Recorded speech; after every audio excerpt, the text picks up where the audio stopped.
de Rudos Podcast.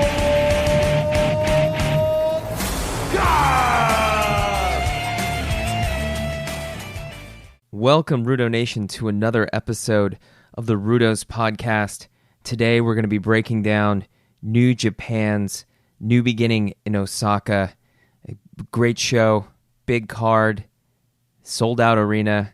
It was some good matches on there. We'll also be talking about this week's AEW episode, breaking down Dynamite a little bit. I'm going to talk a little Hoodslam, but with all this wrestling to talk about, I can't do it all on my own. You don't want to listen to me blabber on and on for an hour and a half straight. No. That's why I'm joined by my Rudo tag team partner, Mr. Scotty Nobelt. What up, Jay? Thank you for having me. I just want to say I am alive. I kicked out. I did not submit to the nasty winter cold that got me last week. Man, Steve and I thought you jobbed out to the winter cold season. We were a little concerned that you weren't going to get your win back. You know, it looked down, but I kicked out. I hooked up, and I made a comeback. Hit your 5 moves of doom. Yeah. Just all 5 of them right in a row, and then right back on the grind. Oh, that's good, man. You got a victory over the winter cold season. You don't have a belt though, still, right? No. This was a non-title match. Wow. Yeah. The immune system world title was not on the line, I guess. No.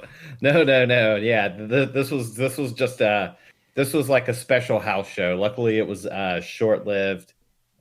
Didn't get the full duration of the match, but you know what? Sometimes you take what you can get. Hey, man, it's a house show. You just hope for a good match, right? Yeah. The crowd was happy. Hey, you send the crowd home happy. That's what's important. So, unfortunately, we're not joined by our other compatriot, Sticky Steve, but we operate on the Freebird rule here, right, Scotty?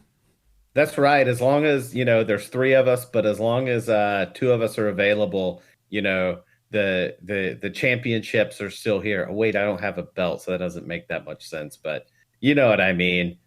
We operate as a unit, like the New Day, like the Freebirds, like Demolition, like SCU, kind of. More to chat about that later. But like we're fluid. We're like a hive mind. Yeah, man, we are like Nueva Generación Dinamitas. We're a great trio, and we can also work as a tag team too. So we got that flexibility, right, between the 3 of us. Right on, exactly. So, Scotty, I got a chance to go to Hoodslam this last weekend for the first Friday of the month, which is the popular Hoodslam show that they run. They run a lot of shows, I think pretty much every weekend now, but first Friday is the real big one. And man, I had not been to Hoodslam in a while, and I had a really, really good time. Dude, I saw some of the tweets that you put out there on Rudo's podcast on Twitter. Saw some of the videos. It looked like it was pretty baller. Man, the Hoodslam experience is one that's unlike any other in pro wrestling. They encourage the fans to get the drinks, smoke the green. There's a lot of smoke in the Hoodslam arena there. It's one of the things I'm really sad that I never got to experience while I lived in the Bay Area. Well, Scotty, there's still time. If we can time your next visit around the first Friday of the month. We'll work that out, buddy. I think we can get you in there. We'll book it. We'll book it. Yeah, you can check out my tweets about it at Rudo's Podcast on Twitter. It was a fun time, and I will definitely be going back and really checking out the wrestlers there. Dark Chic, always great. They had Ruby Reyes and Vipress come up from Southern California working as a tag team, and they showed off some really impressive moves. I had seen Vipress before here at West Coast Pro Wrestling in South San Francisco in a match against Heather Monroe at their last show. And yeah, she's looking like a decent wrestler. It's good to see the SoCal folks come up here to NorCal and to see the NorCal folks go down to SoCal, kind of have that talent exchange, right, between the two Cals. Hell yeah, Cal Unite. Cal Unite. Cal Unite. I like that. I like that. So, Scotty, AEW Dynamite. We're going to jump in here, talk about this. I know you didn't get a chance to join us for the last episode, but I want to get your thoughts on the lashings that Cody got last week. We didn't get to get your take on it, so I want to hear right now, what did you think about that beating that he took? Oh my God, those were brutal. You know what? I will tell you this, right? Cody is not only willing to put his money where his mouth is, he is willing to put his whole freaking body. I mean, think about all the crap Cody has personally put his own body through since AEW started. He's still got that gigantic scar over his eye, not to mention the chair shot that he took early on from Shawn Spears. And now, like, on purpose, he's just like, yeah, just whip the crap out of my back. I mean, like to just know it's coming. I don't care if it's professional wrestling or not, to know that somebody's going to whip you in the back as hard as they can. Cause there's no way to fake that. And then really, luckily for Cody, he has a wonderful, beautiful wife to put a little Neosporin on those wounds when he gets home. Yeah. Brandy posted a picture of his back the next day. It looked really gnarly. And I think the worst ones were lash number 5, and I believe it was lash number 8 or number 9, the one that Wardlow put on him. Those two got him in the back of the neck, and I think that was the worst one. You could see him just collapse in pain. I mean, like, you've got to really give it to Cody, honestly. Like, yes, he's the EVP. Yes, you know, he's one of, like, he's kind of in some ways booking himself at the top, which, you know, a lot of other people have done too. And it usually doesn't seem to end well, but man, he is not putting himself in the glamour spots. He is taking a beating for this. No, I don't think a lot of the bookers who had power over their own booking, like Kevin Nash or some of these other wrestlers, I don't think they're going to be going out there taking 10 lashes on national television. No. Yeah, like, they made themselves champs right away, right? And Cody's doing the opposite, and it's almost like he's trying to right the wrongs of all of the past from the South. I mean, to a certain extent, right? Like NWA, WCW wrestling mistakes. Yeah, he is trying to really make a more modern, Southern-influenced wrestling product like WCW, but kind of with a modern twist, right?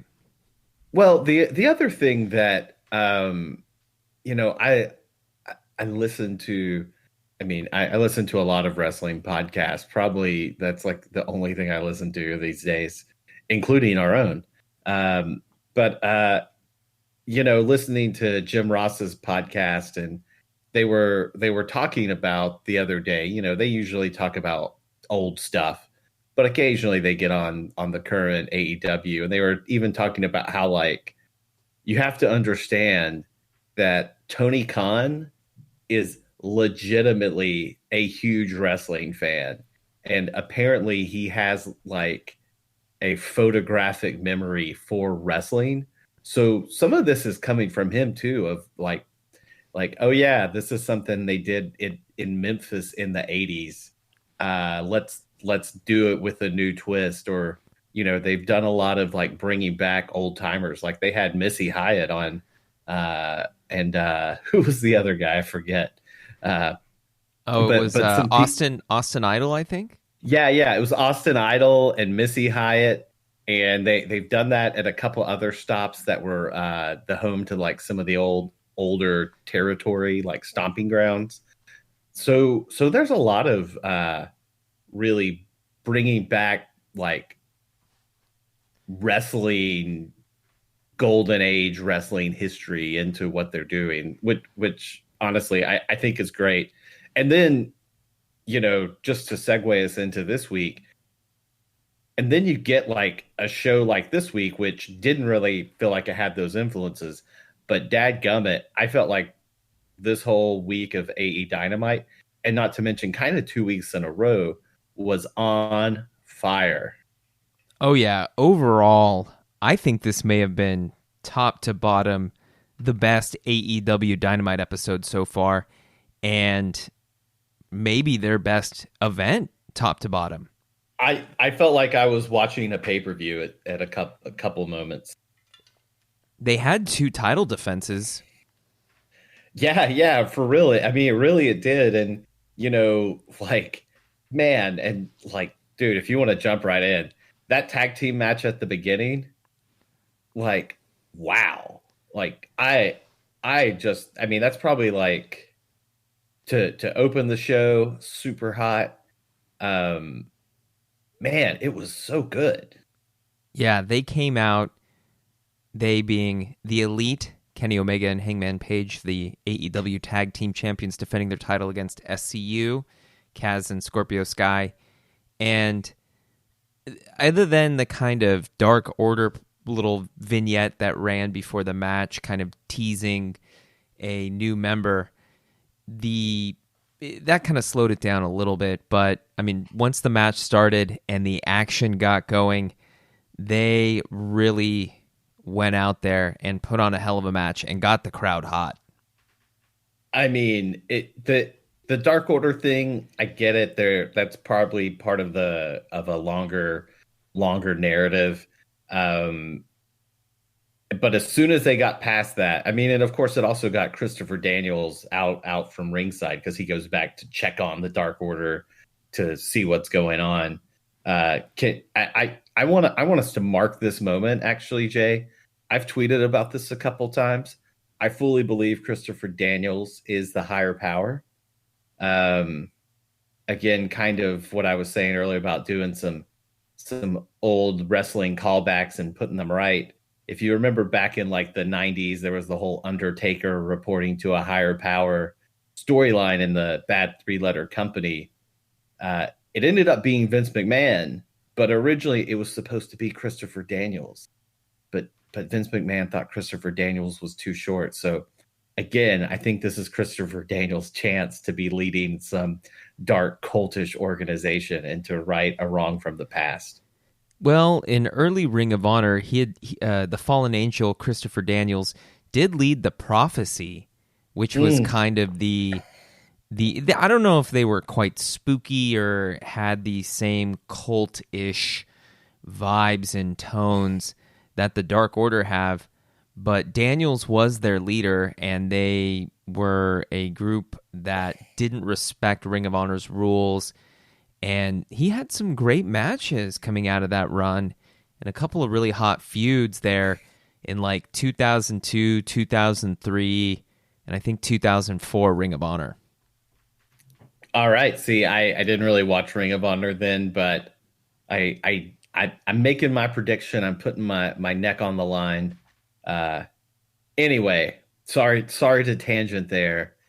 No, I wanted that marked for posterity.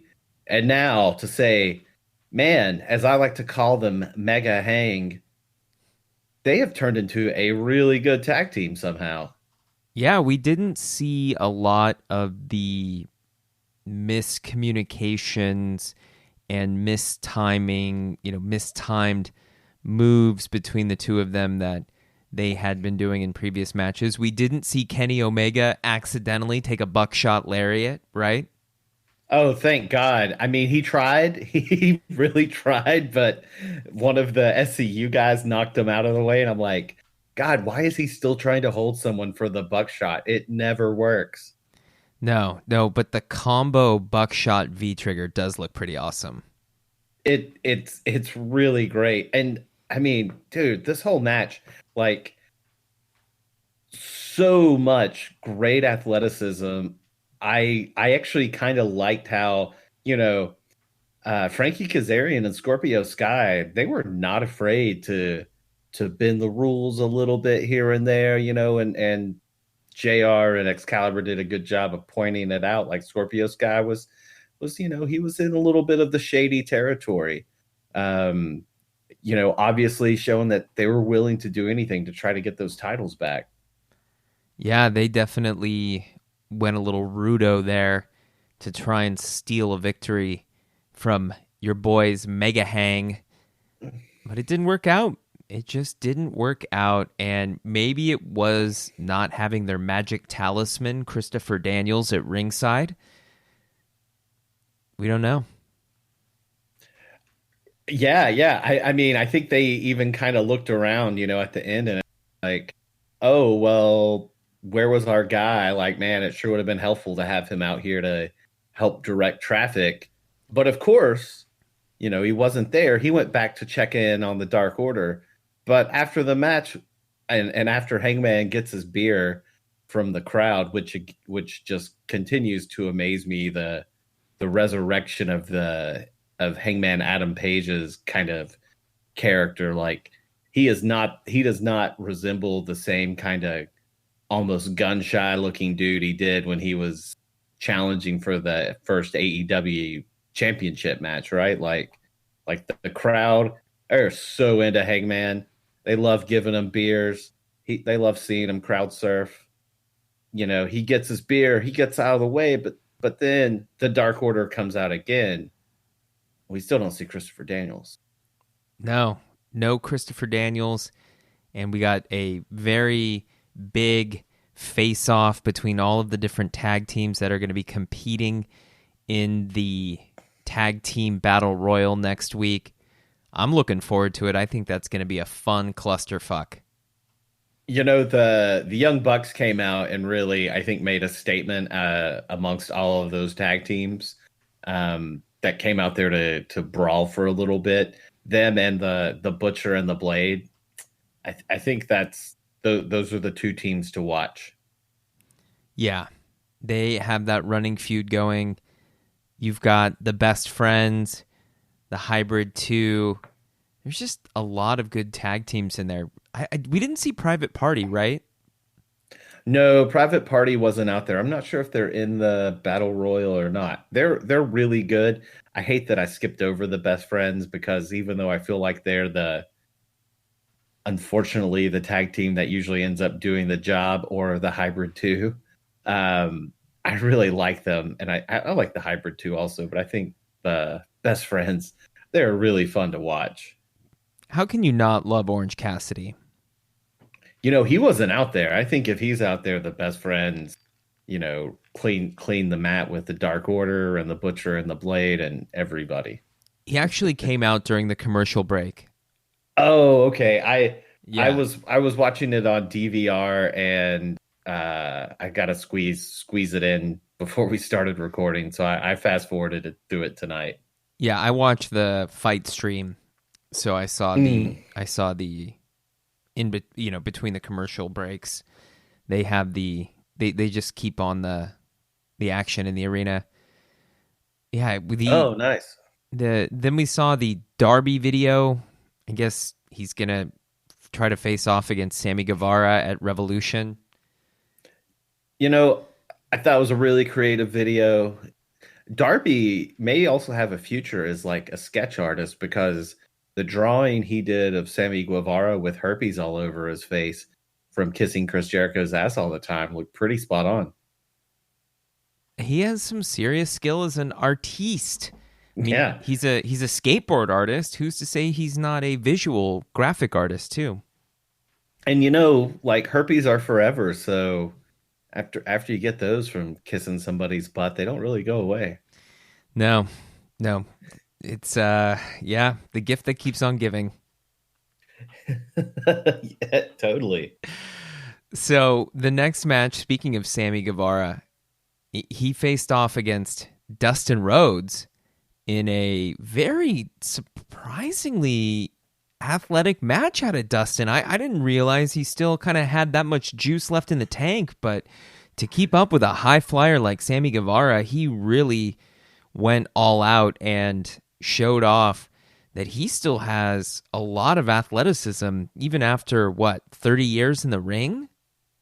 Oh God, I think Dustin looks better now than he has in years, and even I think from what I've been hearing that everyone's like, actually, he's in the best shape he's been in years. I think some of it's a little bit of lifestyle cleanup, probably a new training regimen, and man, he looks slick. He does. He does. He pulled off that really sweet Canadian destroyer and just got the crowd so hot for that. Well, and this was that people were so into this match.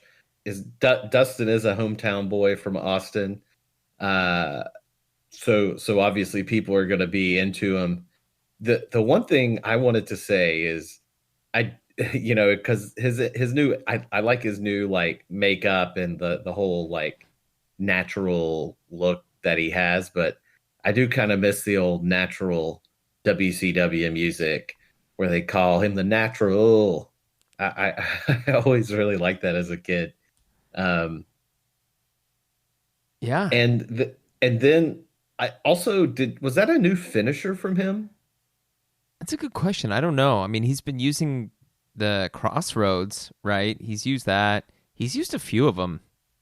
No, I forget what they called it. Oh man, I hate that I forget what they called it, but it looked like a variation of the crossroads a little bit, but they called it Oh, that's right. It was something else. I can't remember like off the top of my it head. was like end of the road or something like that.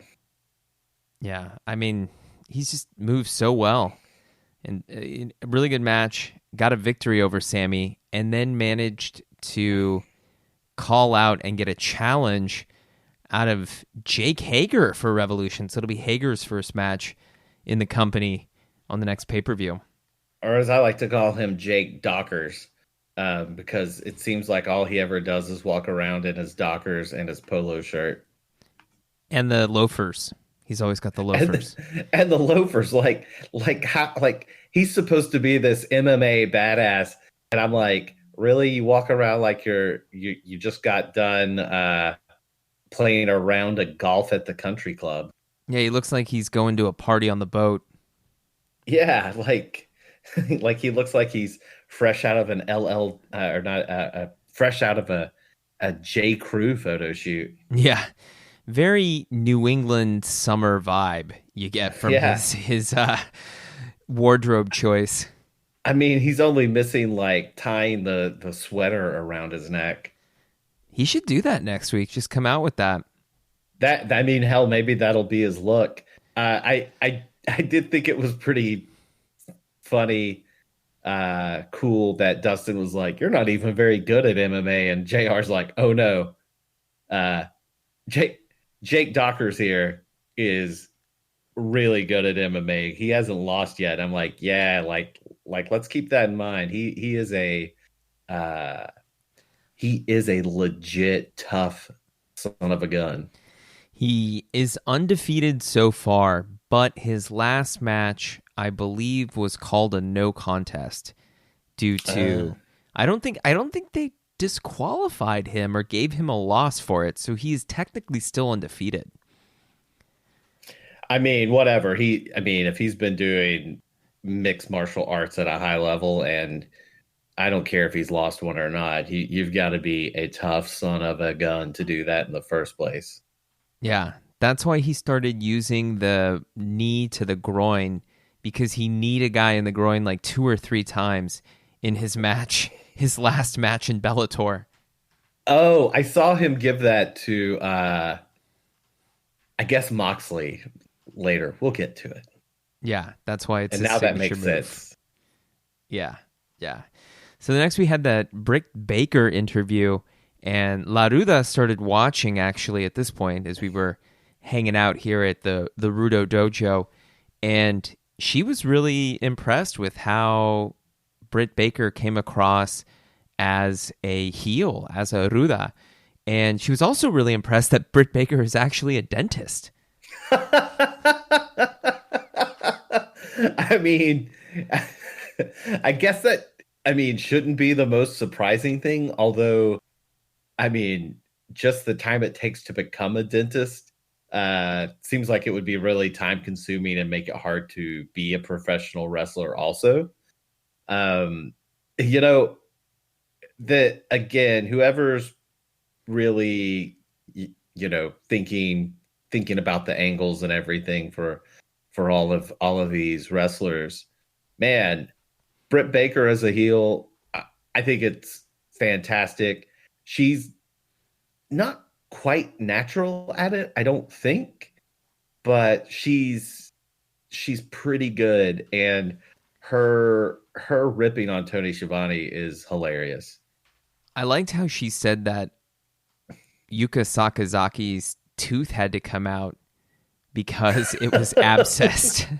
Yeah, she was like, "Now let me tell you which molar specifically I removed," and I'm like, "Well, that was really nice of you, Britt." Although she did say she wasn't sure if Yuka Sakazaki has insurance, but I'm guessing that that's not as big of a concern in Japan.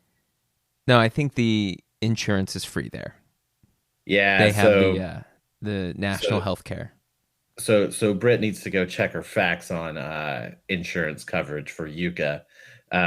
Also, I didn't get to talk. Actually, that was on Dark this week, wasn't it? Or was it last week? It Or no, that was was last on week on 8. Yeah, it was on TV. Yeah, I didn't get to talk about that because I was sick. But thank you for having Yuka Sakazaki back on AEW Dynamite or back on AEW TV. Love seeing her. Hopefully, we get to see her again soon. Yes, yes. Hopefully we get to see more of Yuka Sakazaki. She's a really good wrestler and really impressive, along with Riho, who defended her title against Nyla Rose in the next match for the AEW Women's Championship. And Laruda was now watching fully at this point, as I explained a little bit about Riho and Nyla Rose to her. And she was really impressed with both wrestlers. And I could tell that she was even like mildly entertained, which is a lot for Laruda because she's not a wrestling fan. I wanted to say this is one of the better women's wrestling matches I think I've seen in a while. I mean, just bell to bell. Because we've seen Nyla Rose in a handful of different kinds of matches, right? We've seen Riho a few times, and Riho's obviously highly skilled, but like if I'm trying to remember their previous encounters, it was like big person, small person, slow person, fast person. That was not what this match was about. No, they varied the counters. They really just, I thought this was, like, I agree with you. I thought it was one of the best women's matches I've seen in a while, and definitely Nyla's best match so far. And she and Riho seem to have a really good amount of chemistry together, and it really showed in this match. Just that top rope knee drop to the back of Riho's neck. Oh man, that was so gnarly. That was pretty gnarly, but like there were a few like power moves from Riho on Nyla. Like when Nyla was gonna try to do the one wing angel, and Riho managed to reverse it, and then hit a snapdragon on her. She hit a couple. And then I was like, yeah. Fuck. I mean, like whatever. That's pretty damn impressive. And then I really liked how at the end of the match, I felt like we even saw like a different side of Riho, at least from what we've seen in AEW previously, where after she hits the double stomp the first time, right? And you're like, oh, that's her move. This is it. She's snapdragon, she's suplex, she's double stomped, and she doesn't get it. And she's like, I'm going to go do another one. And she does. And then she's like, no, one more. And I was like, oh man, that's like a mean streak. That's like a little bit of viciousness we hadn't seen out of her. And that third one was right in the face of Nyla. And Oh man, Nyla got her foot on the ropes, or else that would have been it. The stomp to the face was so gnarly, and even the announcers were just like, holy shit, did she just stomp her in the face? They couldn't even believe it. I mean, when the announcers are marking out for the match, that's how you know it's a damn good match. And It was really good. yeah, the Northern Lights suplex from Riho onto Nyla, I think that was even more impressive than the Snapdragons, because the Snapdragons look cool, but I think you got to have a little more strength to get that Northern Lights suplex over, and the bridge like that, the strength and the flexibility. Yeah. I think you're right about that. So my hope, Nyla Rose comes out on top, right? Like she finally hits her big uh sit out power bomb on Riho. And I was kind of like, so what happens next? Like going into this, I'm like, well, maybe it's time to do something a little different. They made Britt Baker a heel. They've tried to inject some different women into the mix. They put the title on Nyla Rose, and I'm like, whoa, I want more of these two. Like, give me a rematch at Revolution of this, right? Like, Yeah, I don't want to. I don't want to see Riho disappear now. No, I think that she's probably going to be a big part of the women's division going forward, especially considering really what she's shown as the women's champion, being able to get over and not speaking any English at all. Yeah, nobody seems to care. I mean, like, No, and that goes to show you the charisma that she has and the great in-ring work that she's done, that she's been able to get over like this without being able to cut an English promo. Yeah, she's won everyone over just purely by her in-ring skills. It's pretty impressive. It really is. It says something to the bad three-letter company about, hey, look what happens when you let somebody go out there and show them what you got and not worry about, like, can they do the yuck comedy crap? Can they cut a 20-minute promo about a cuckold angle? Yeah, exactly. I don't know. Hopefully they'll just free Kyrie and ask Osaka at some point. Anyway. Wish list from the bad three-letter company aside, we did get a wrestler debuting on this card in a big surprise. I don't think many people were expecting it. We got Jericho coming out and cutting a promo and indicating that Jeff Cobb had signed, or not really signed, but was being hired by the Inner Circle as a hired gun, as a mercenary type, as they called him, like the free agent, and coming in like that to work for the heel group, reminiscent of early Ring of Honor, when, as we mentioned before, Christopher Daniels was the leader of the Prophecy. He actually brought Samoa Joe into Ring of Honor in, I think it was like 02 or 03, and it was with a similar angle as the mercenary, as the hired gun. So that's how we saw Samoa Joe debut in Ring of Honor, and it's kind of interesting that they're paralleling that and having Jeff Cobb debut in AEW with that. The big man, the monster. I'm interested to see how they book him, because I've seen a lot of Jeff Cobb at APW where he was the world champion. You and I think we saw a couple of his matches, right?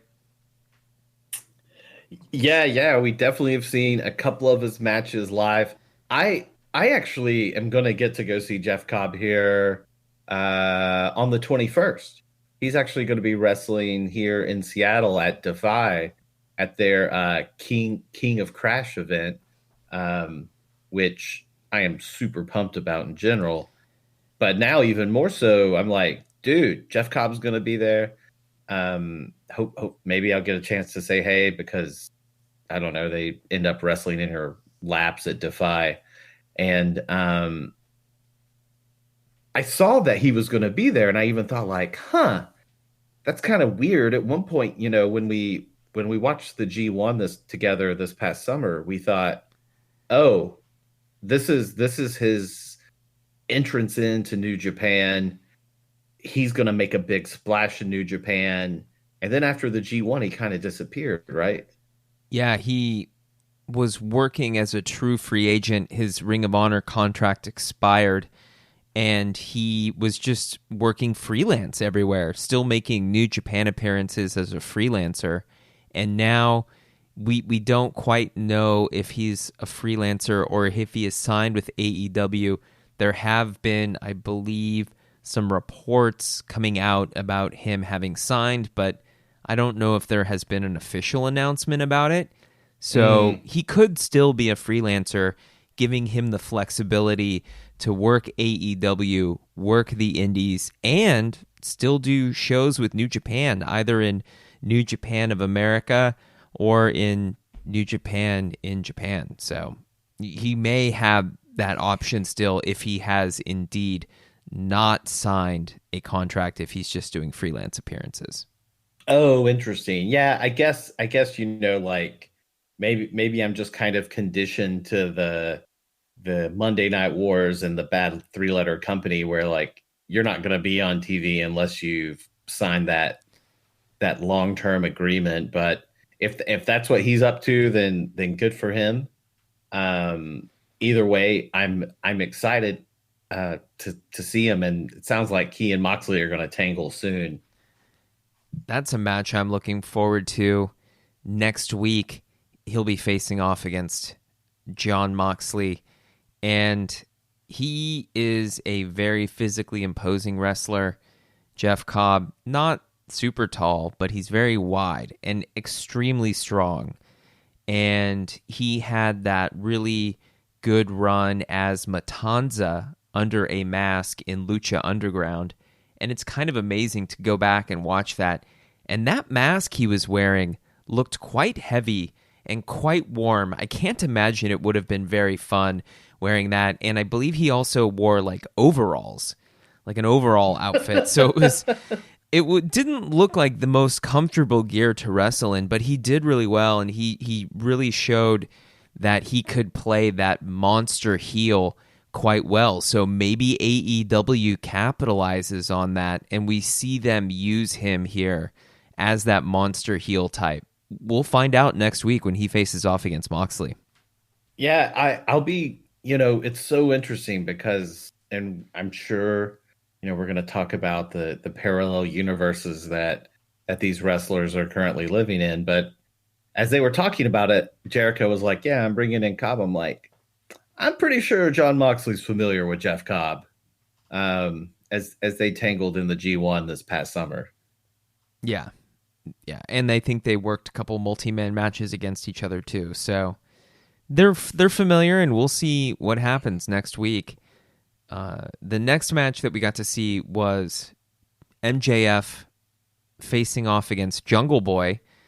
MJF is such a douchebag, and La Ruda was still watching at this point, and she thought it was absolutely hilarious, his little antics going around the ring and messing with the fans before the match. It was on the fight stream. I think it may have been on the picture-in-picture. It was not on the regular broadcast. Yeah.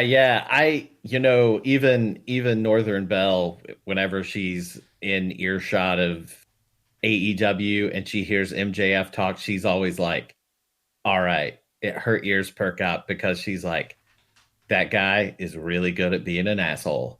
And he is. He's fantastic at it. In the ring, he's decent. I wouldn't say he's great. And I think he had a little bit of a, kind of tough matchup going up against Jungle Boy, who is fantastic in the ring.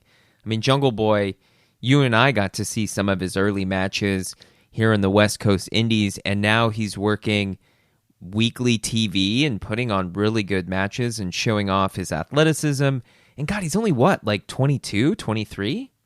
Yeah, I think that's what they said on the broadcast tonight is like he's 22 or 23.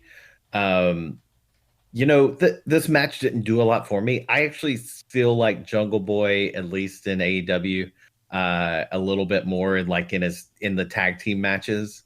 Um, like this match wasn't the best, but Jungle Boy's got a bright future, and really so does MJF. He will probably get better with his in-ring work. We have to assume he'll improve. Not that he's bad, but he's gonna improve. But I mean, he has future like marquee heel written all over his face. I mean, MJF is only 23, Jungle Boy is only 22. These guys could be the staple of your main event for the next decade.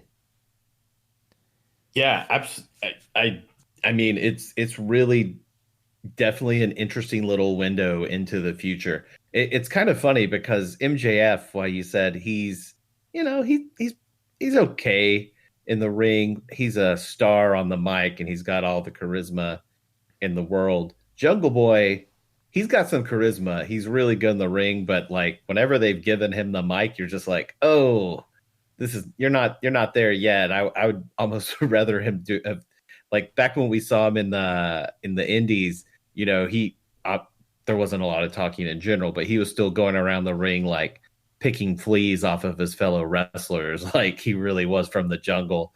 I kind of bought that a little bit more. Yeah, that was a fun little gimmick that he had on the indies, and who knows, maybe he goes back to it. But you're right, MJF more than makes up for any shortcomings he may have in the ring with his charisma, with his ability on the mic. He is a modern day Rick Rude, really. Ooh, oh man, I don't know. Rick Rude was pretty good in the ring and was a legit tough son of a gun. Uh, he's definitely got the I don't know. Rick Rude was a special sort of nasty. He MGF is very schmarmy, schmarmy heel guy though. He's got it in spades. He does. He does. And he managed to get a win out of this match thanks to some interference from Wardlow and the usage of the AEW ring there. So he did sneak out a victory here going into Revolution. But before we get to Revolution, in order for his match against Cody to happen, Cody has to go into the steel cage against Wardlow in 2 weeks. I hadn't really thought about it that much until I saw a tweet on Twitter, even kind of thinking about Revolution's at the end of February, WrestleMania's during March, so it's coming up soon, and kind of the build up for these two events. And even I don't know if Revolution's a marquee pay-per-view or not. We don't know these things about AEW, but man, the build up is getting awesome. I mean, heck, I'm just excited for the Cody versus Wardlow cage match in Atlanta, in Cody's hometown. Man, people are going to be going bonkers for that, right? Like the crowd will be hot, and I think really Cody and Wardlow being in the cage, because I mean, honestly, do we know how good of a wrestler Wardlow is? We don't. We haven't seen him perform in the ring yet. It's probably going to help disguise any deficiencies he may have, right? Like, because there's going to be a lot of crashing and slamming into stuff, and you know what? I think we could pretty much expect Cody's going to take more of a beating. he, he's probably going to need Brandy to put some more Neosporin on him after he's done with Wardlow. Yeah, Cody has shown that he is willing to put his body on the line to get the segment over, to get his opponent over.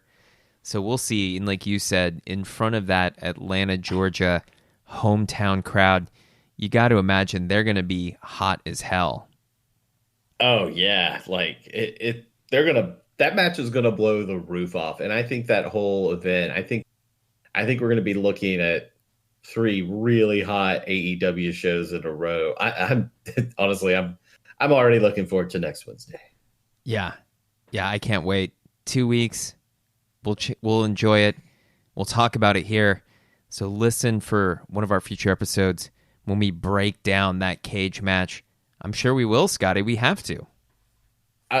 Totally. I mean, I think I'm gonna build my own cage to record that from, so I can get the full feelings and experiences. Where are you going to set the cage up? In my wife's office. How big are you going to go? Are you going I think that actually no, I take that back. The most important question, are you going to go with the chain link or are you going to go real old school with the big blue cage?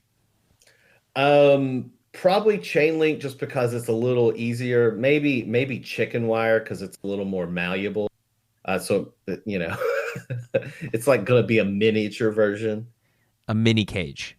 Yeah, mini cage, and then I'll have my wife like rub my face on it like a cheese grater, and then I'll feel like I've been in a real cage match. Wow. I don't know if you were talking about wrestling or making a fetish video. I was only talking about wrestling. Okay. Well, on to the next match, the main event.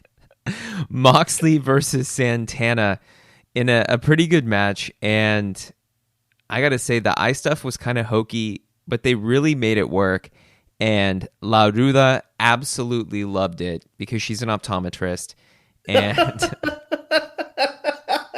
that's the best. Yeah. And this match was dedicated to all the optometrists out there.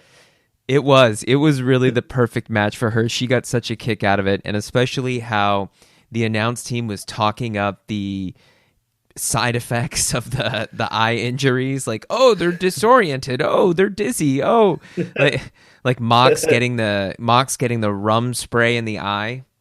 Oh, was it rum? I mean, they're from Puerto Rico, and that's right. They're Puerto Ricans. I didn't know if. Well, I'm sorry. No, they're not from Puerto Rico. They're New Yorkers, so I believe they're born in New York of Puerto Rican descent. So let me correct myself there. They're like Bronx, from the Bronx, Puerto Ricans. I mean, when I lived in New York, I actually lived in Dominican neighborhood, south of where they're from. Did you go to any bodegas? Plenty of bodegas. What was your go-to bodega item? Usually if I was going to the bodega, I was either getting beer or a black and white cookie. So beer and the black and white cookie. Okay. Yeah. Okay. Did they have a big rum selection at the bodega? I'm not sure I ever looked. Actually, I don't remember if they sell alcohol or liquor in bodegas in New York anymore. Man, I've killed too many brain cells. But if he can't get it there, there's plenty of selection in other places. Yeah, and Ortiz seemed to have some with him with this little flask there, getting Moxley in the eye. Man, that was quite a fun little bit because then Moxley was totally blind, right? Yeah, he only has one eye. And really, like, Ortiz is like the Batman of professional wrestling. Like, he's got a little gadget for everything. He's got some baseballs in a sock. He's got some alcohol in a sock. Like, he just keeps everything in socks. It's crazy. Yeah, he's like the New Yorican Batman. He gets like the New Yorican bat belt, where it's just like a belt with everything in socks tied to it. Like, he just reaches down inside of his overalls and he's like, oh, no, I even needed this, but I've got it. In a sock. Stored in a sock. In a sock. Yeah, exactly. Safekeeping. Yeah. You have to store it in the sock for it to be part of his gear. Totally. And you know what? They told a good story too, right? Like, and especially after he blasted Moxley with the alcohol in his eye. Because you know what? If you've ever had anyone spray alcohol in your eyes, it doesn't feel good. You don't see very well afterwards. When did you get sprayed in the eyes with alcohol? Oh. Let's just say younger days things happened. Wow. Well, for kids, don't spray your friends in the eyes with alcohol. Yeah. Yeah. There's a time and place for everything, and it's called college. Yeah, and if you're gonna do it, don't use the 151. That's the stuff. You can probably Oh really yeah. blind somebody with that stuff. Yeah. Don't try that at home. It's not good. No, your friend, they may be worse off than Moxley and Santana in this match.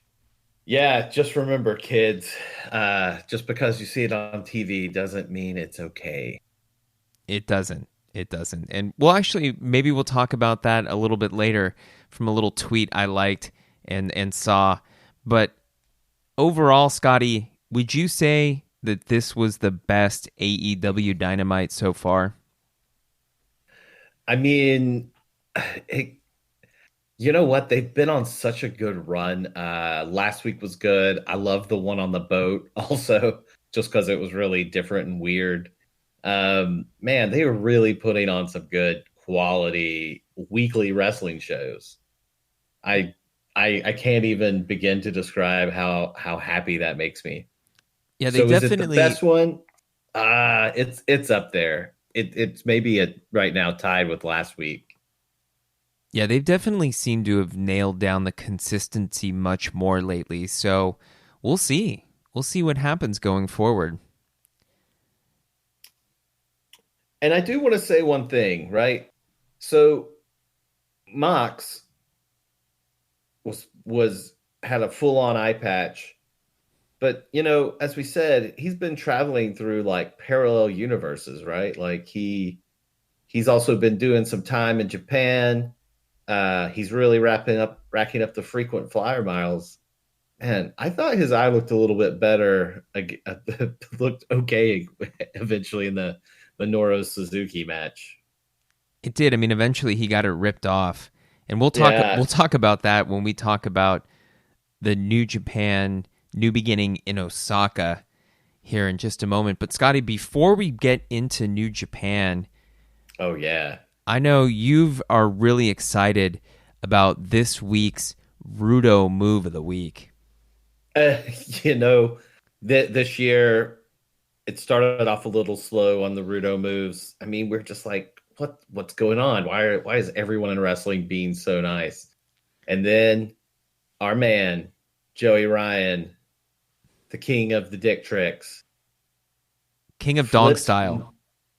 Yeah. He flipped Microman with his dick.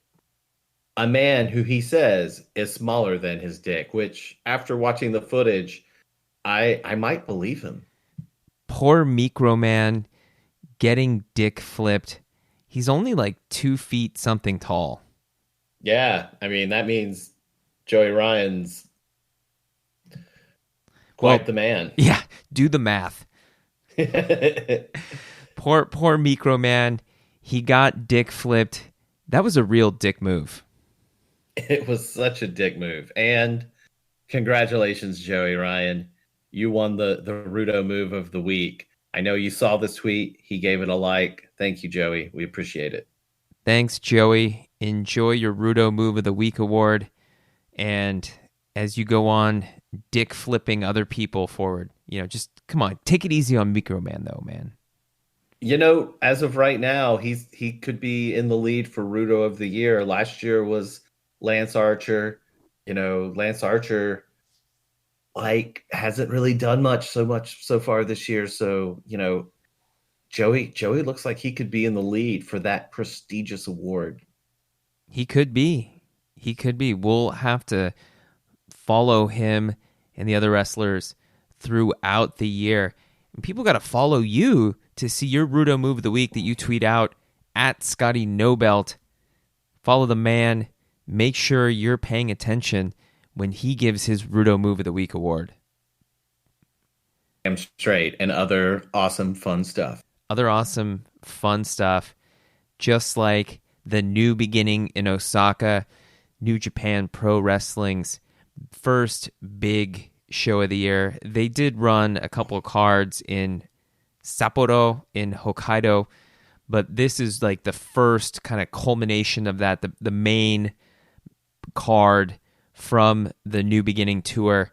They sold out the Osaka Joe Hall, a beautiful arena in a amazing park right next to a fucking castle, Osaka Joe Castle. I've got a couple of videos there. I got to throw those videos up on the Rudo's Podcast YouTube channel, man. I got videos of me in front of Osaka Joe Hall. I got a cool video of me talking about it. I got to toss that up there. You definitely should. I'm sure I've watched a New Japan show or two that happened there, but I really noticed with this particular show the way the roof looks over the ring and the different camera angles, man, gave this event such a cool feel. It's a really cool roof, and you can so when you go up, right, there's the castle. It's kind of on the top of the hill, and from the courtyard of the castle, you can actually see the top of the roof and the arena from it. It's just like, I don't know, a quarter of a mile, maybe less. Yeah, it's a really cool arena, and I mean, come on, how many other wrestling arenas are there in a fucking park with a castle in it? None that I know of. Yeah, and a castle, and I think it also had a moat too. So there you go. This card had some really great matches on it. We highlighted a few in our preview, and let's talk about a few of those matches here. I want to start off Switchblade Jay White facing off against Sonata in a special singles match. And Switchblade, man, he is just such a freaking scumbag. You know, I want to say every singles match with Switchblade Jay White in it is special to me. God damn it. I enjoyed this match. I want to hate him so bad, and he is so annoying.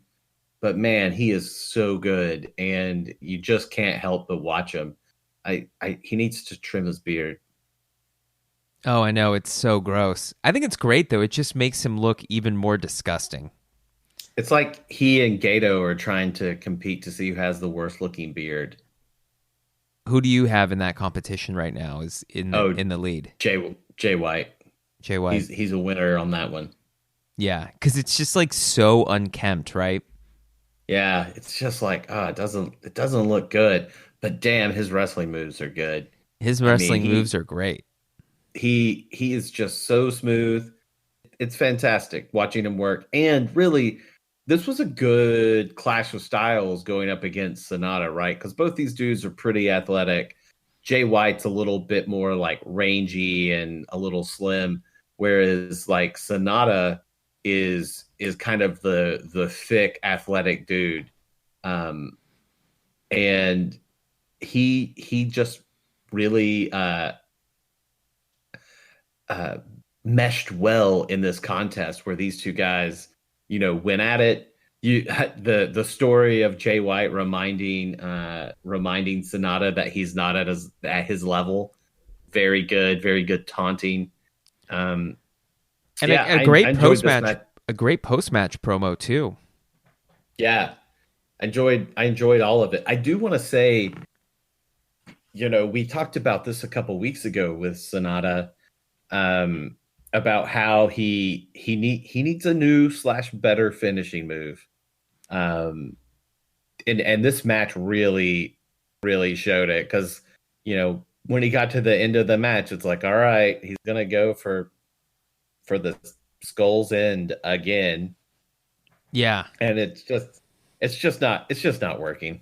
It's really not. It just doesn't look that great, right? I mean, he's got like, it's not the Dragon Sleeper, which is kind of cool, but he like has the guy's like face and mouth underneath his arm, and like it's just because like it's hard, like just physically, like it's hard to get your arm around somebody's head like that, right? Like you can get your arm around somebody's neck, but just like body mechanics, it's hard to wrap your arm and get like a really tight grip around someone's head like that, especially when you're sweaty, when guys' heads like very often you see like a guy's head will pop out, right? Because of the sweat and everything, and just not being able to hold on to the skull. Yeah, and then, kind of like what happens after that, right? Like he does it, and then at some point he's like, all right, I'm gonna go and do something else. And then you're like, it just kind of dies a little bit. So hopefully, he's gonna go work on a new hold at some point, because I think he needs that to really move up from, at one point last year, especially around the G1, he was like, man, he's really having a great year. And now like he has slid a lot. Yeah, his stock has definitely dropped. Not a great performance at King of Pro Wrestling. I mean, it was a good match, but not up to the level that we kind of have come to believe that Sonata is capable of. The guy has so many of the tools physically. He has a very awesome fashion sense. The ladies love him, and yet he just can't quite seem to be able to stand on the same footing as the New Japan main eventers. And I think, like you said, a big part of it is Skull End, because you're going to see a lot of the match built around him trying to put Skull End on, and he gets it on, and the guy just kind of, it doesn't do anything, right? Minoru Suzuki has a really good submission setup for the Gotch style pile driver, and he does it in a much shorter amount of time, right? He gets the guy in the standing rear naked choke, and then very quickly transitions him over into the Gotch style pile driver. And Sonata doesn't do that. Instead, he holds on to the guy for an extended period of time. And meanwhile, the guy's head's like sliding out from underneath his arm. Just the move itself, like, it just doesn't look impactful, right? I mean, you look at, in contrast to somebody like Zack Sabre Jr., who has very creative submissions, but they also look extremely fucking painful. Well, and Zack Sabre Jr.'s, he's on a different level as far as how he's able to flow into those different things, different types of moves too. Oh, for sure. Like he is a notch above. And but if you're not like on that notch with ZSJ, then and also you're like freaking athletic as hell, which Sonata is. Like, give us something a little more pop. Yeah, with his vertical leaping ability, his size, his quickness and agility, you would think that he would do something else. Maybe, I mean, he's pretty strong too. I don't know, something, man. He's got to just switch it up. The Skull End is not working. His whole kind of setup with it into the moonsault, it's not really working. He's going to have to go back to the drawing board, like you said. Maybe hit up his mentor, the great Muda, Keiji Muto, and see if he can help him find his way. Totally. And you know what? The other thing is, they are kind of lucky that their match went on before the next match we're going to talk about. Yeah, because a lot of people didn't really focus on it, because they focused on the amazing junior heavyweight title match, the champion Hiromu Takahashi defending against his nemesis, his rival, friendly rival, I wouldn't say nemesis, but friendly rival from CMLL in Mexico, Ryu Lee, formerly known as Dragon Lee. And Scotty, I just gotta say, smack. That's what. God. Oh man, that's how that just. Oh man, my chest hurts just remembering what happened in the opening to that match. God, it watching that match actually put me on edge, and I could actually tell that my heart was racing a little bit, because it was freaking dangerous. And to watch these two guys just freaking smack the ever living Bud Jesus out of each other was really something to watch. I swear a couple times I thought their chest looked like purple. Well, And you I don't know if it was just the lighting or they had just really bludgeoned each other that much. I think it's both. Hiromu Takahashi shared a picture the following day on Instagram and I believe Twitter of his chest, and his entire pec was purple. It was disgusting. Yeah, they left that match battered and bruised. And I mean, I feel like I saw things in that match that I'm not sure I've ever seen in a wrestling match before. And really, Ryu Lee just is on a whole other level as far as speed and athleticism. The freaking move he did where he like dove through the ropes and had Hiromu set up on like the announcer's table and flew all the way across the outside of the ring, hits Hiromu and takes them both down to the floor. Like, dadgum, for one, the ability to even do that. For two, the I don't know, bravery, stupidity to do something like that. I don't know. And I know it also took a toll on him because he posted a picture after that from where his leg actually hit the guardrail and it was like he had like a golf ball sized lump on his shin.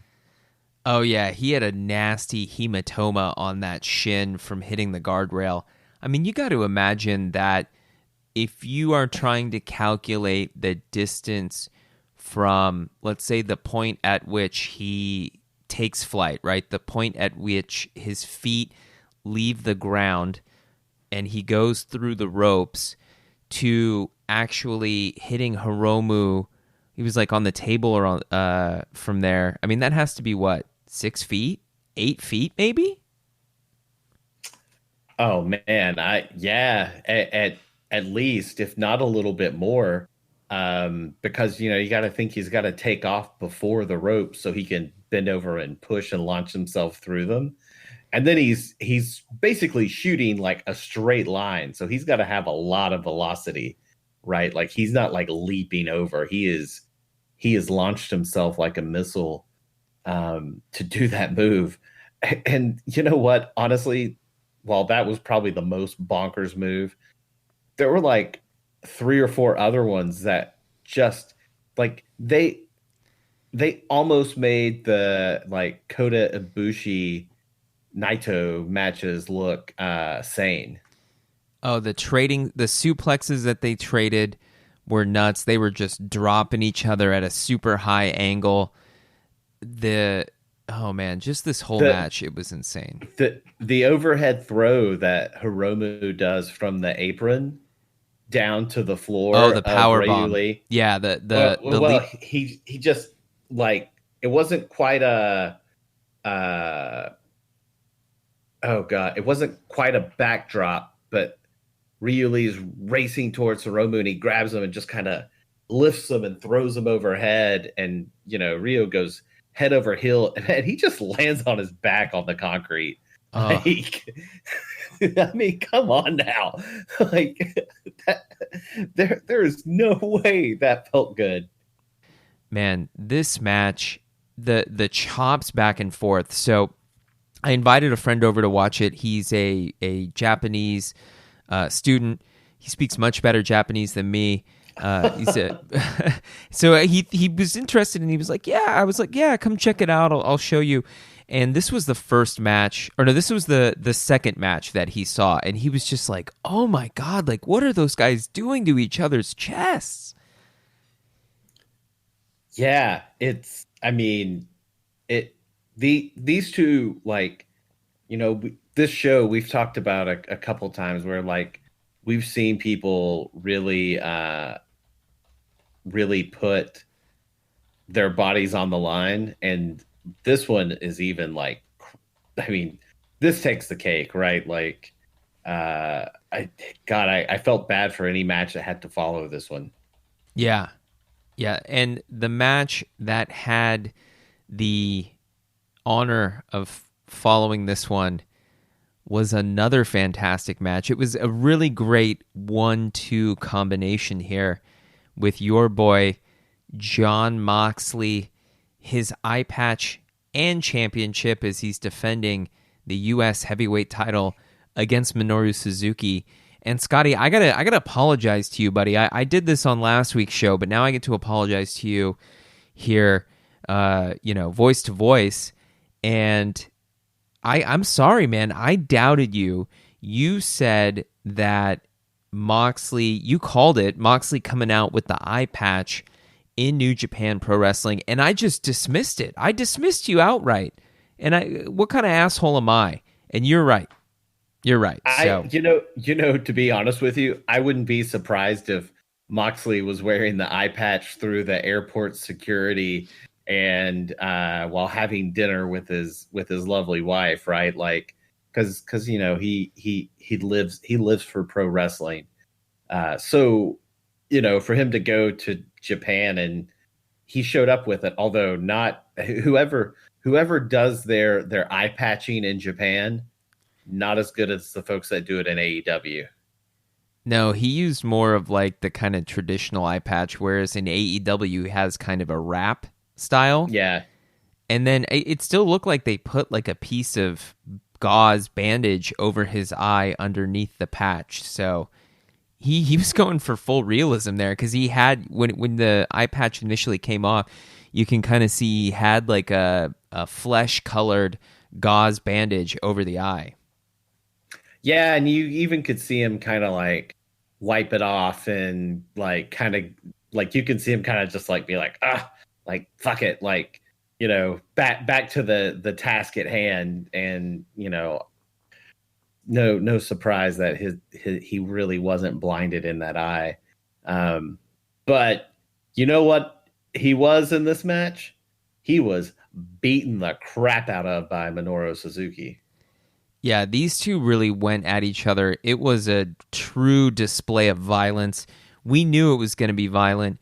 We knew these two were going to come at each other. I mean, their build-up matches to this in Sapporo were great in those multi-man matches, and they just went at each other, man, and they were laughing. They were enjoying the pain. They were enjoying beating the shit out of each other. I mean, they were like slamming the chunks of tables into their own heads in this match. Oh my God. The match starts off with Moxley going up the ramp going like, bring it up here, before they even get in the ring. No bell sounded. And Minoru Suzuki looks at him and goes, yeah, that seems fun. Here, let me bring 2 chairs so we can do like a chair fight up on the ramp. I'm like, all right, like sure, we expected this to be pretty violent, and dadgum, man, they just started whacking each other. I don't know how many chairs they broke, but it was a bunch of chairs they broke. The chairs were not reinforced for this match. Just whacking the crap out of each other with chairs, whacking the crap out of each other in the head. Yeah. All of the above. Oh man, those chair shots, even with the gimmick chair with the seat cushion pops out, can still go wrong.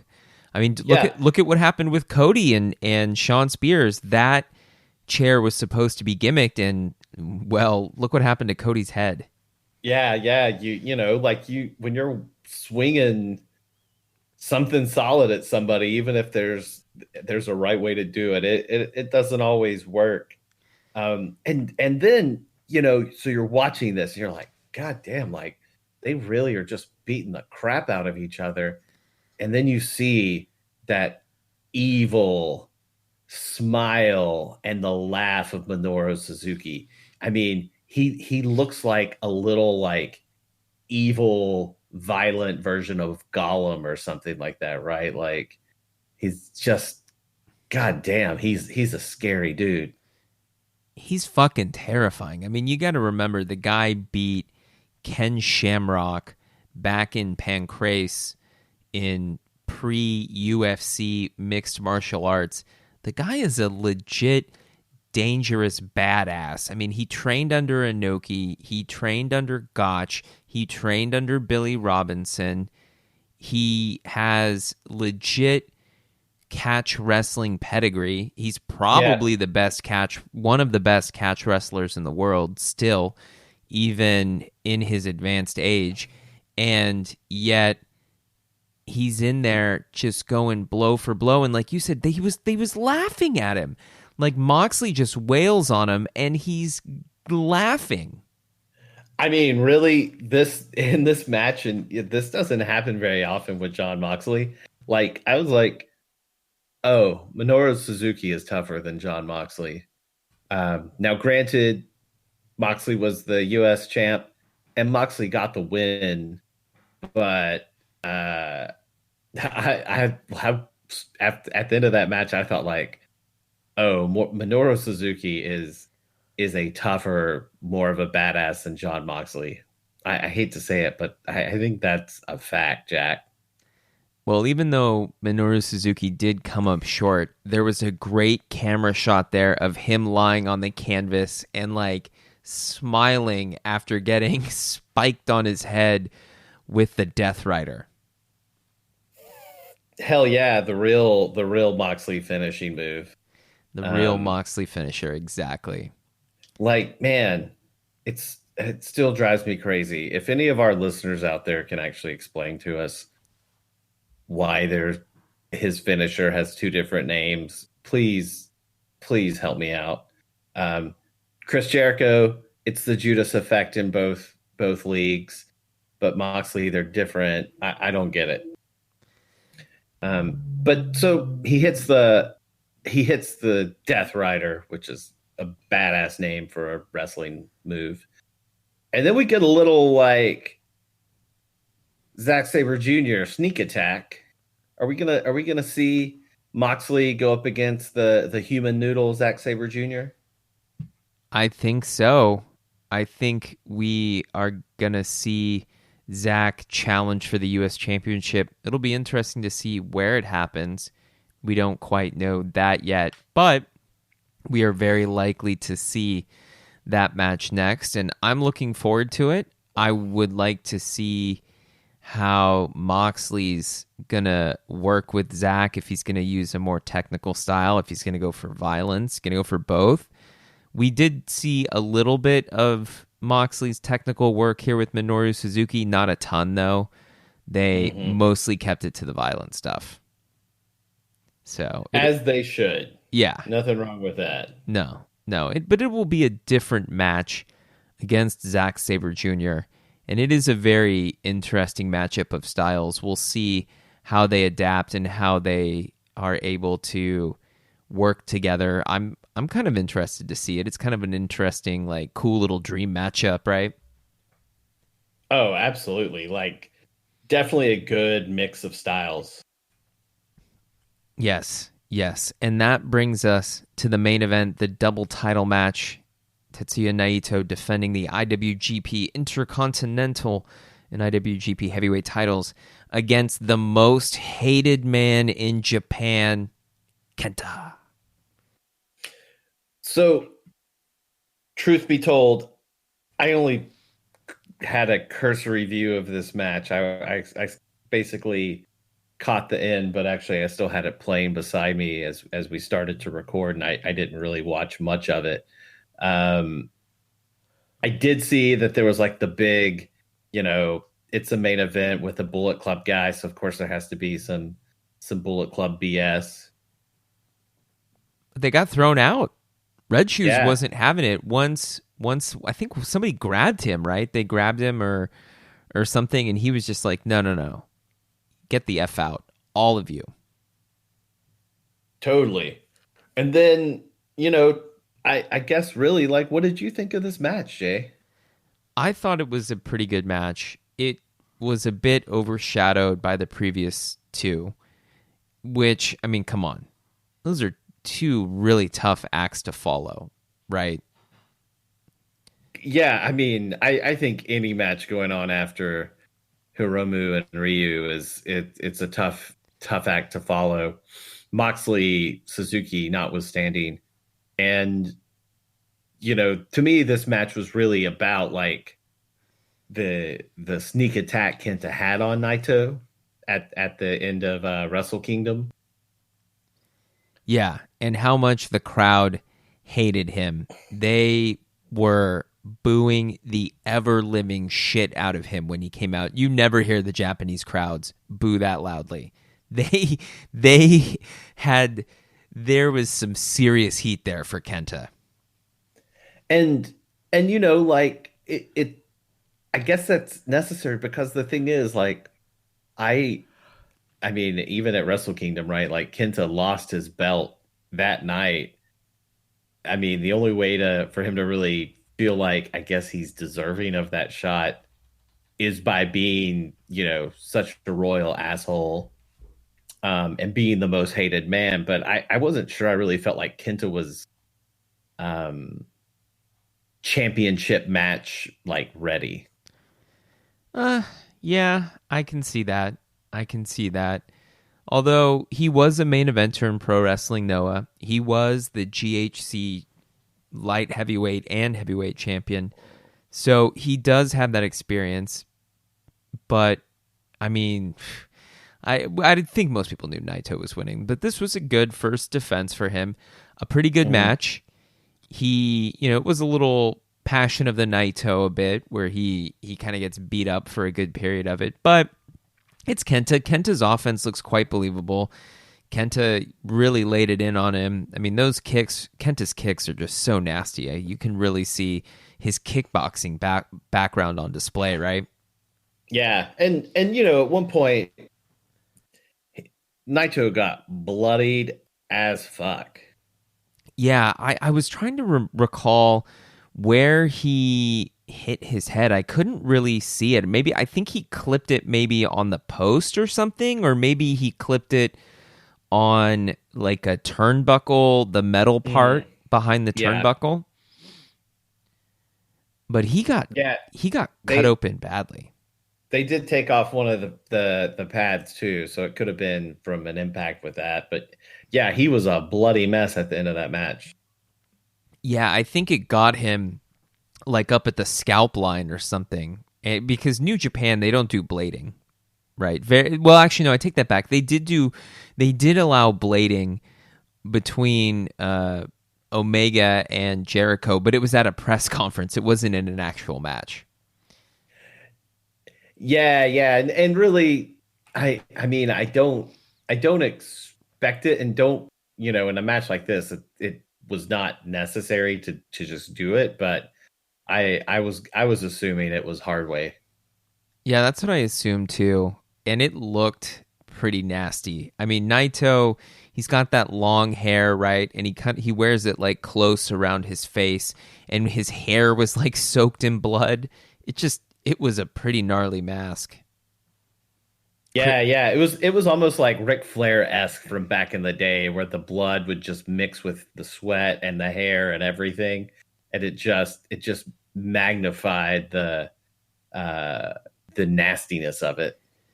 Yeah, and they ended it pretty quickly after Naito was busted open. So you got to think that maybe it wasn't planned, like you said. It was hard way. So we probably will never know, but either way, Naito came out the victor, and I think the really memorable moment or the memorable image from this was him cutting the post-match promo, still covered in blood, right? Yeah, I like how he still put on his little hat too. Hey man, you gotta sell the merch, right? I mean, here we're gonna sell it now. ProWrestlingTees.com/Rudos podcast. Get that sweet Rudos merch. You gotta shill the merch, man. Yeah, and he does it so slyly. He puts on his little hat, gives his little speech. It looked like did Jay White come out at the end of that? It was Hiromu who came out, and they did announce that they will have a match at the New Japan Anniversary show scheduled for March 3rd in Tokyo. Naito will be having a special anniversary event singles match. It's kind of the tradition every year with the heavyweight champion facing off against the junior heavyweight champion. And it is cool that we also get an intra-stable match too. Not very common within New Japan. Yeah, I was wondering about that. I thought they were supposed to be pals, and yeah, they're gonna go against each other. Yeah, they are. And I'm looking forward to it. I think it's going to be pretty cool. We've seen some interesting matchups on this. We saw Okada and Ospreay have done this, so that was another intra-stable match. It's a fun little kind of unique time to see the heavyweight champion face off against the junior heavyweight champion, and they usually end up putting on good matches.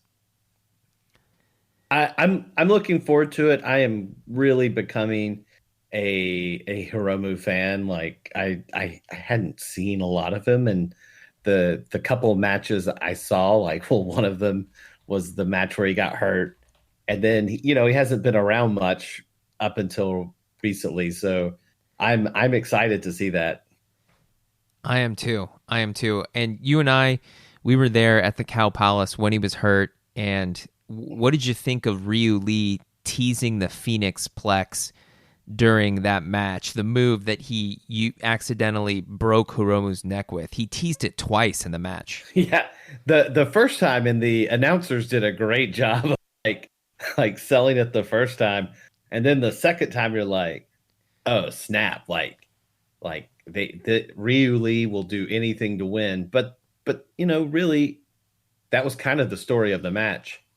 Yeah, it was. Ryu Lee was really trying everything to win that match. Even that crazy desperation dive with Hiromu on the announce table, he really pulled out all the stops. And New Japan pulled out all the stops for that card to sell out Osaka Joe Hall. Very cool to see them make that a much bigger event. Maybe we'll see that happen more in years going forward as they run bigger venues.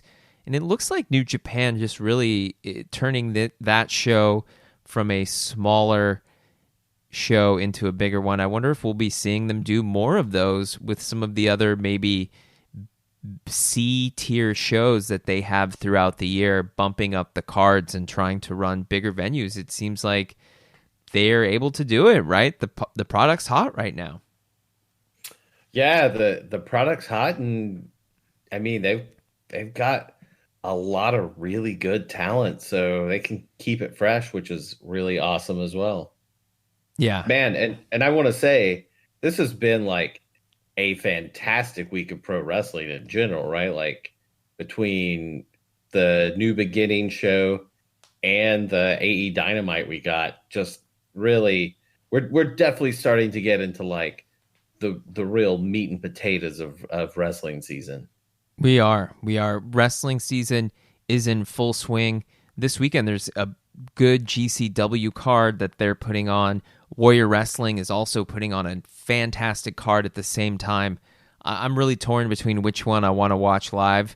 I'm probably going to watch both eventually, but I'm just going to have to make a tough decision and see which one I want to watch live between those two. And then, speaking of live wrestling, I'm going to go be at Pro Wrestling Revolution next Saturday, February 22nd, checking out my boy Psycho Clown making his appearance in the Bay Area. Scotty, I got to say, I'm down with Psycho Clown, down with the clown. Oh, that's awesome. Hey, don't forget that also Rev Pro has a big show Friday night. Oh, yeah. Yeah, and are they running Sabre Ospreay again, aren't they? Yeah, will Will Ospreay's chance to finally win the title of his home country? LA Park will be there as well, along with some other Jeff Cobb will be there. Like it's going to be a pretty big event for Rev Pro. Wow, a lot of great wrestling this weekend. So much to pack in here for the long weekend coming up.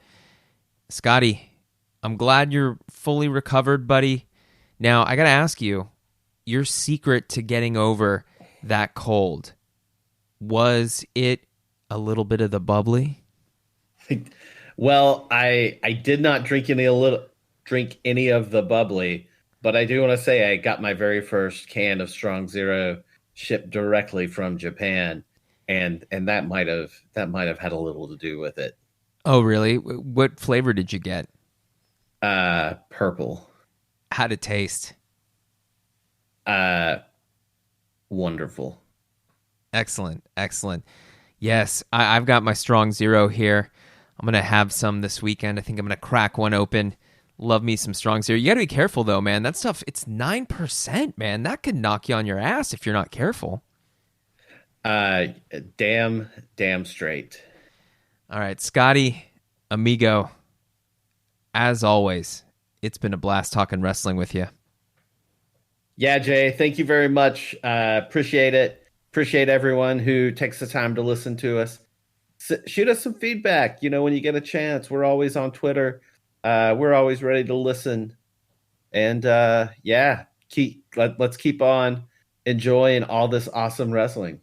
Yeah, enjoy that awesome wrestling. Hit us up at Scotty Nobelt, at Rudo's Podcast on Twitter, also at Rudo's Podcast on Instagram. Check out all of our episodes, rudospodcast.co, also available on your podcast streaming platform of choice. We've got some cool videos, interviews. I'm going to be doing more of them, putting more of them up there. You can find those at the Rudo's Podcast YouTube channel. Go on to YouTube, search for the Rudo's Podcast, check it out. And finally, if you want to support the show, we've got some really cool Rudo merch. It doesn't even look like a wrestling t-shirt. It's that fashionable. We've got some cool mask with the Rudo's mask logo on there in a couple different varieties. Got like a Dia de los Muertos one. It's really cool. Check those out. ProWrestlingTees.com/Rudo's Podcast. But always, most importantly, más importante, Ichiban. Stay Rudo, my friends. Quiere ser Rudo, amigos.